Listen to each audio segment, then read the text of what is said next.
इकडे सोलापुरात पालकमंत्री जयकुमार गोरे यांनी पक्षवाढीसाठी एक मोठी राजकीय खेळी रचली आहे। काँग्रेसचे माजी आमदार दिलीप माने यांच्यासह 4 माजी आमदारांचं लवकरच भाजपामध्ये इनकमिंग होतंय। मात्र हीच खेळी आता भाजपसाठी बूमरँग ठरायची शक्यताही वर्तवली जाते, कारण इनकमिंगला भाजपमधूनच विरोध होतोय।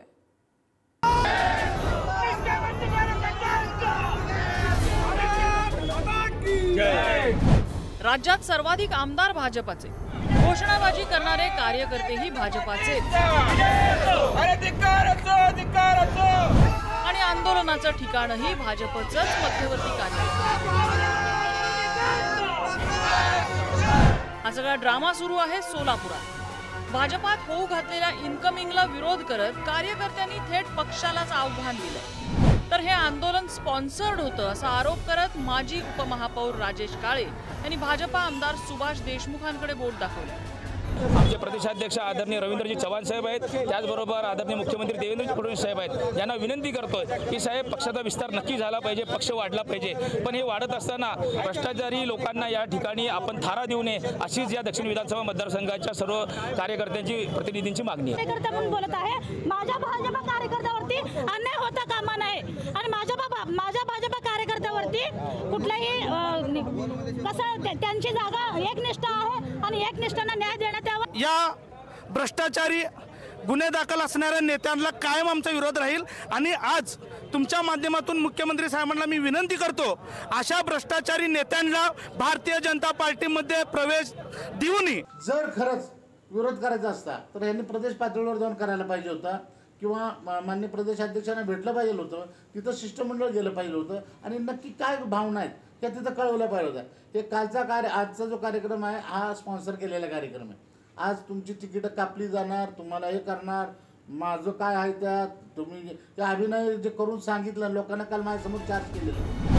काँग्रेसचे माजी आमदार दिलीप माने यांच्या पक्षप्रवेशाच्या पार्श्वभूमीवर भाजपाच्या कार्यकर्त्यांमध्ये तीव्र नाराजी आहे। त्यामुळे दक्षिण विधानसभा मतदारसंघातील भाजप कार्यकर्त्यांमध्ये अस्वस्थता निर्माण झाली। यावेळी भाजपा शहराध्यक्ष रोहिणी तडवळकर यांनी मध्यस्थी करायचा प्रयत्न केला, मात्र भाजपाचे कार्यकर्ते ऐकून घ्यायच्या मनस्थितीतच नव्हते। प्रवेश करत असेल तर गावामध्ये आम्ही कुठलाच तोंडाने जायचं। आमदार सुभाष देशमुख समर्थक असणाऱ्या भाजप पदाधिकाऱ्यांनी दिलीप मानेंच्या संभाव्य पक्षप्रवेशाला कडाडून विरोध केला। जेव्हा अशा मोठ्या नेत्यांचे प्रवेश पार्टी करत असते तेव्हा पार्टीने काहीतरी त्याचा हिताचा विचार केला असेल, पार्टीने या संदर्भामध्ये काहीतरी बेरजेचं राजकारण केलेलं असेल।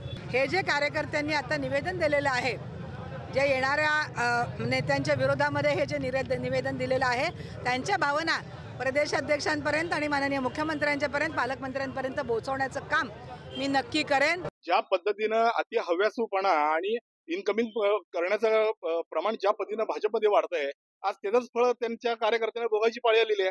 मूळचे जे निष्ठावंत भाजप आहे त्यांच्यावर गेल्या अनेक वर्षापासून अन्याय होतोय आणि कोणत्याही पक्षाच्या कार्यकर्त्याला सत्ता आल्यावर लाभ मिळेल, त्या कार्यकर्त्याला संधी मिळेल अशी प्रत्येक कार्यकर्त्याची भावना असते। परंतु ज्या पद्धतीनं यांच्या पक्षामध्ये इनकमिंग रोजच्या रोज चालू आहे, आज त्यांच्या पक्षातल्या सर्वसामान्य कार्यकर्त्यांची कुचंबणा होतीये आणि जे पेरलंय ते उगवण्याची वेळ, दुर्दैवी वेळ त्यांच्या कार्यकर्त्यावर आलेली आहे।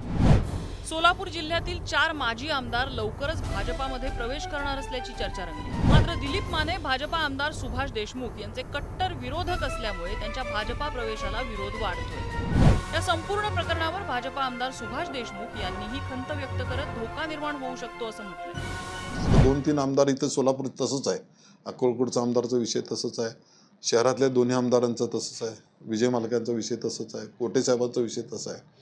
पण सगळ्याला घेऊन जायची भूमिका असेल, मुख्यमंत्र्यांच्या डोक्यात काय चाललंय ते आपल्याला माहीत नाही, कशा पद्धतीनं हे सांगड घालतील आणि कदाचित खूप चांगले मोठे पुढचे ह्याचे विचार असतील मुख्यमंत्री साहेबांपुढं, त्यांचं धोरण पुढचं खूप असेल। भारतीय जनता पक्ष गावात, तालुक्यात, जिल्ह्यात, राज्यात, देशात वाढला पाहिजे या भूमिकेचा मी नक्की आहे। परंतु हे करत असताना सर्वांनी एकमेकांनी विश्वासात एकमेकाला घेणं गरजेचं असतं।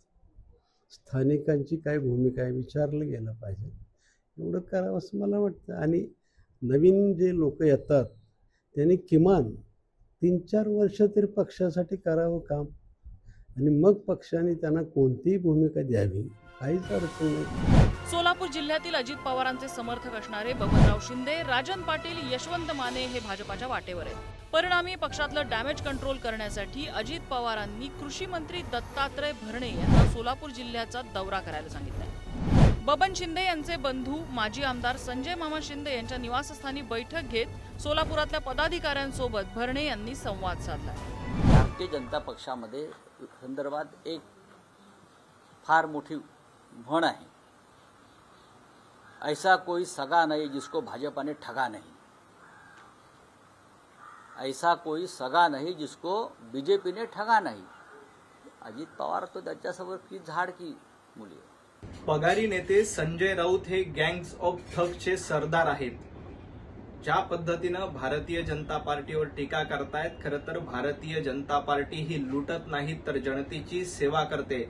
संजय राऊत, तुमचा पक्ष खंडणीखोरांचा आहे आणि ठगांचा आहे, म्हणून तुम्ही गँग्स ऑफ ठगचे सरदार आहेत.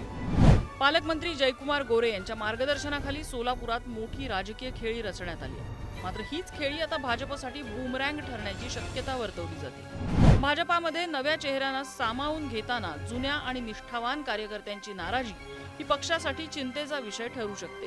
त्यामुळे पक्षांतर्गत उद्रेक भाजपाच्या भविष्यासाठी कुठली दिशा ठरवतो हे पाहणं महत्त्वाचं. अनिकेत गायकवाडसह ब्युरो रिपोर्ट, पुढारी न्यूज, सोलापूर.